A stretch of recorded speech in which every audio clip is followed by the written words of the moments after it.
So, as we said before, we're going to be covering the Dungeon Master faction today. And for that, we're going to be using the Dungeon Master starting deck. You ready, Zero? I'm more than ready. Wait, I didn't put the book in. Crap. Oh, that's okay. I It's can fine. explain without it. We'll explain presets a different day. But let the battle begin. So, we've already discussed what neutral creatures are. So, you see No, there's one thing this purple thing right here on my creatures. I'll bring it closer to the camera so you can see it better. That is called Mastery, and there can be different levels of it. It basically affects how strong your spells are, and how much damage they can deal. It's basically how hard they punch you. So, there are a variety Mastery of spell cards only that the affects Dungeon the Master first- faction has, and they can do a variety of things, from take control of creatures, deal mass amounts of damage, gain you back health, and overall, it's just really good if you're able to build up strong mastery. What everything he said. That spell I used right there was called Dark Matter Blast. It is a very useful spell for dealing a solid amount of direct damage, or to a creature. But, while it is only one cost and does 3 damage, the backside is that it does 1 damage to yourself, and that 1 damage does in fact stack with mastery. Keep that in mind. Wouldn't want to deal And keep in 1 mind, damage to yourself, you know? when you're playing spells, mastery levels stack. So this guy has mastery 1, so does this guy, and this one also has mastery 1, making for a total of 3 levels of mastery, giving me 3 extra points of damage. Huh, I almost forgot. Should we cover the masters? Well, we Give a probably quick should. explanation of what a master Look. is. Let's bring this guy up to the camera, shall we? This is what we call a master. He's basically a free summon at the beginning of the game that basically gives your health a physical place on the board by giving it 1 attack, as you can see there. When this thing takes damage, so does your life. They share health. And masters typically have very powerful abilities that are used for varieties of strategies. For instance, Zerafix is typically used in a mastery deck, which we just kind of explained how mastery works. It's not the fullest explanation, but it's good enough. The card I just played here was called the Call of the Old Gods. It only does 1 damage and it costs 2 mana, but I get to draw a card, and not only do I get to draw a card, it shuffles 2 of the same card without that specific effect in the deck. So it just deals 1 damage and draws a card. This, what I just played right here, is what's called a Vicarious Arcane Eater. His ability is... Hold on. Let me get my pointing finger out. You can... Whenever you cast a spell, he gains +1/+1. So basically... +1 attack, +1 health. Yes, thank you, Zero. And so basically, if you're playing a mastery deck, which we'll get to later, you want him, because he'll just build and build and build and slowly become harder to kill. But can never be too hard to kill. There's always This card something right that can here take is called anything down. Dreadful Drain. It only deals 2 damage and it heals you for whatever you just dealt. This 2 damage does stack with mastery. If I deal 3 damage, I'll gain 2 health instead of 1. Because in this game, when numbers are 0.5s, it always rounds up, except for something like fireball. And it rounds up if it's even number. If it's odd numbers, like if it's an odd number you have to divide by 2, it'll just round up to the big number. Yeah, except for fireball. Fireball is the exception. Fireball rounds down. But that is a card I believe we've already covered.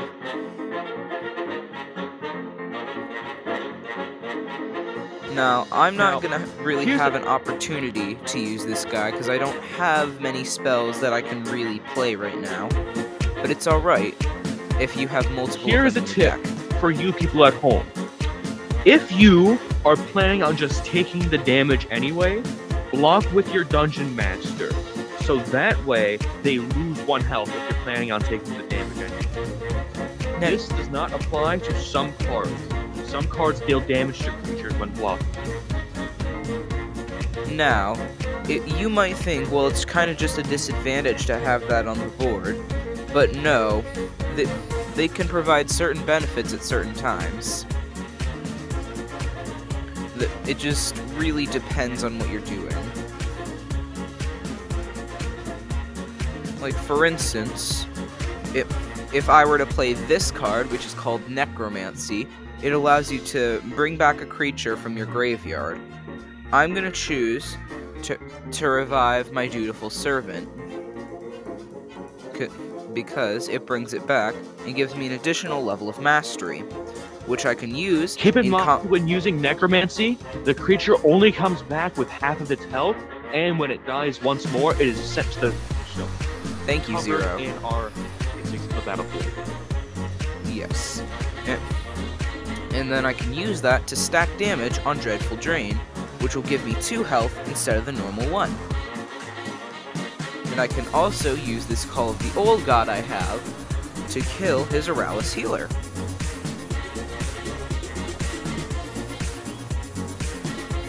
And you can see, with all the spells I've used, this guy is getting really buffed. The card I'm about to play is called the Tombstone Minion. When placed, this minion can banish a creature from your graveyard and gain its attributes and abilities. Abilities being things like One-Man Army, Taunt, and Armor. That stuff would be considered abilities, while attributes would be considered entrance abilities, last word abilities, and death words. Keep in mind, I'm going to show you an example here. Zero, scratch that, reverse it. Attributes are the armored and the taunt, while abilities is entrance, death blows, and stuff like that. There you go. Keep in mind, when using the Tombstone Mimic, the entrance ability is to take it from the graveyard. Do not take something with another entrance ability, as it will not trigger it again. Because it is only when a creature is summoned that its entrance ability triggers. And the entrance ability was to take it from the graveyard.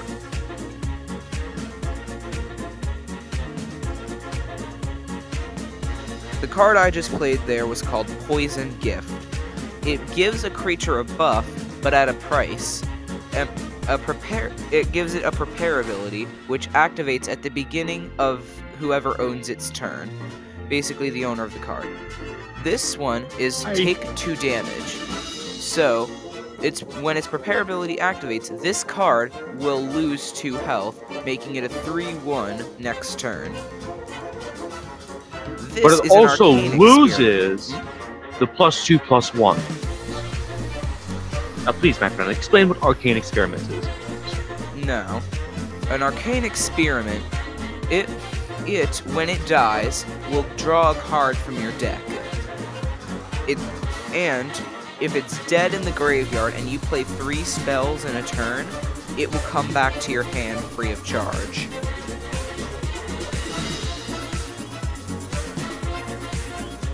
Notice how this guy took 2 damage?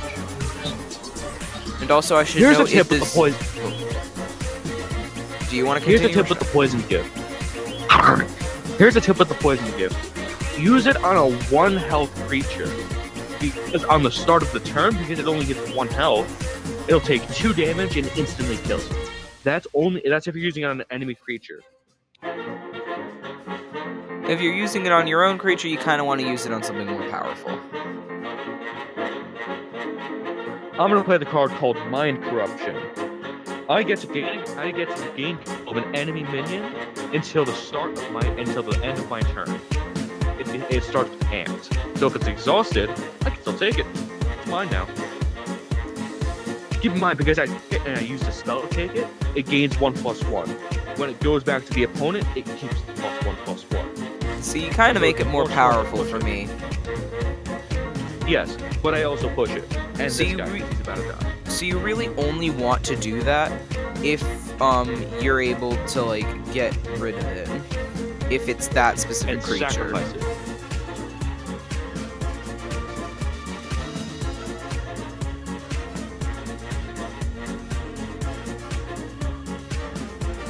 What I have here is called a Trap Engineer.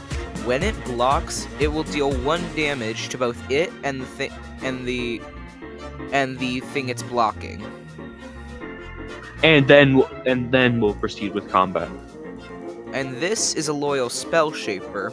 It has Mastery 2, which adds an additional 2 points of damage to any spell. And its last word ability, add a random copy of a spell you cast this turn to your hand. Basically, any spell I cast this turn, it'll randomly choose one and give me a copy of that. It won't bring it back from the graveyard, but it'll make another one essentially, if that makes sense.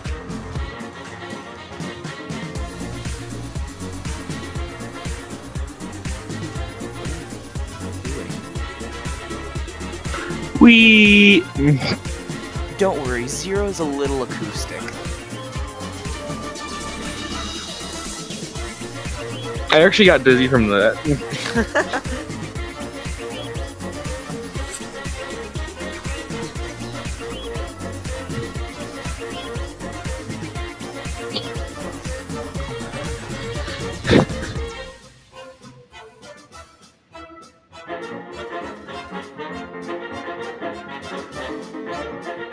Here's a tip from me to you, audience at home.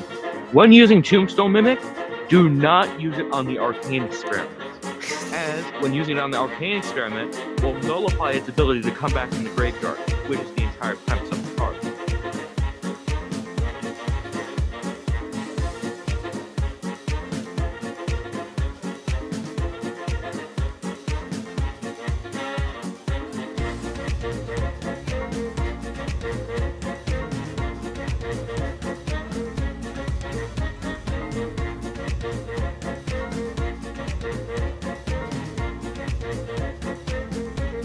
We are in a process of the game known as Card Dead.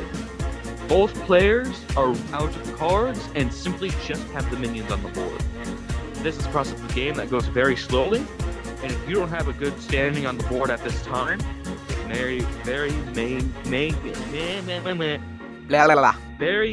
may very well be your final stand. Oh. Like block it.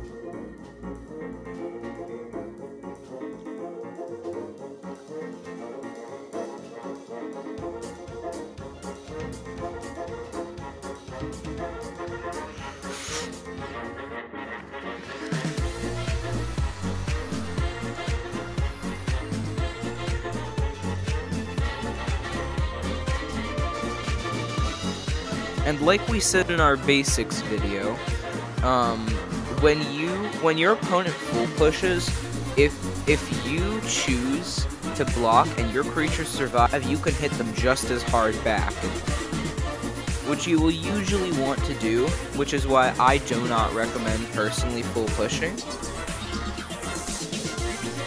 especially if your creatures are low health. He says as he pushes with low health creatures. You know it, you know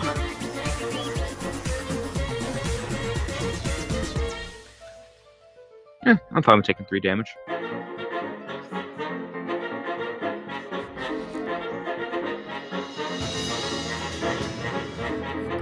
And again, like we said in our basics video, birds can become quite threatening. Ooh. I will explain what this does when I play it, because that is not a very good card for right now. Okay, so I'm gonna take a wild guess and say you got Final Spell.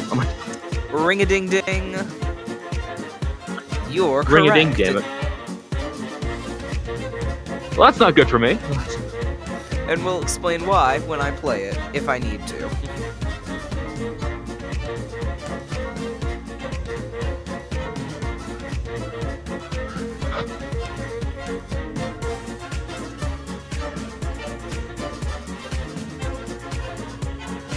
Now, unless you want your creatures to die, you really shouldn't push with low health creatures. But I kind of want these guys to die. because they're kind of just taking up room on the board.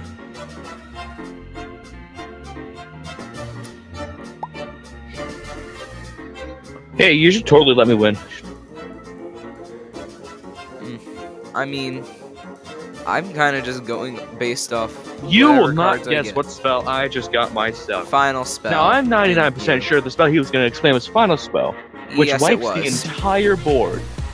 Wipes the entire board of all of its creatures and exhausts your master, which is, don't get this one. Bada boom. Bingabop. Now, I'm in an advantageous position. Even though he has more cards, he did have the advantage. Oh, those truly. Are you really? No, I'm not. I'm not in a good position anymore. This is no good. No good, people. No good. Not good. It's no good. Not good. Not good Latin.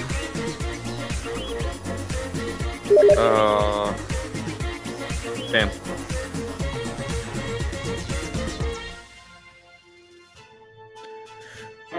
I said.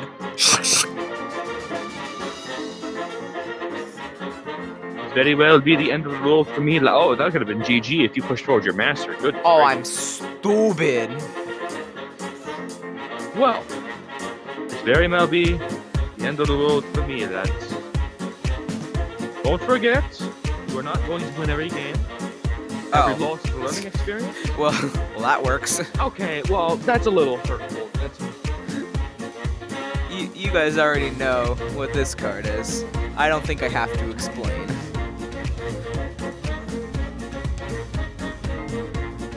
But he's still the one who leveled up. And I get my cards. Oh, now that's a good thing to teach you about right now. At the first victory of each of your days, every day, the first victory you get, you will get 3 cards out of the entire game for free. Keep that in mind if you're missing a couple cards and you want to tie up those loose ends, you know? Anyways, I think that was a very, I'd say, informative video about the starting deck. I always of drop the my Dungeon tankard. Master. Yeah, you did. I dropped it for you. So, we hope that was very informative, and that's a good time to sign off. Cheers. Cheers.